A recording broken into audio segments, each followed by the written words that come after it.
Hello everyone. In this session, we are going to cover how to execute the two MDX queries and get the results in the same window.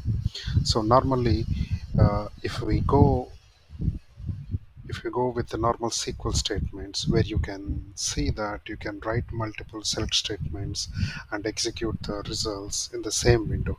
But when it comes to the MDX queries, that is not possible straight away.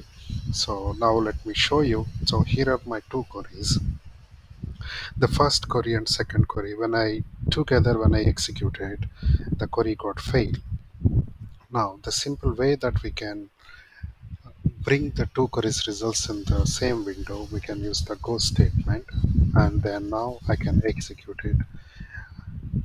Here you go. So we got the two select statement results in the single window.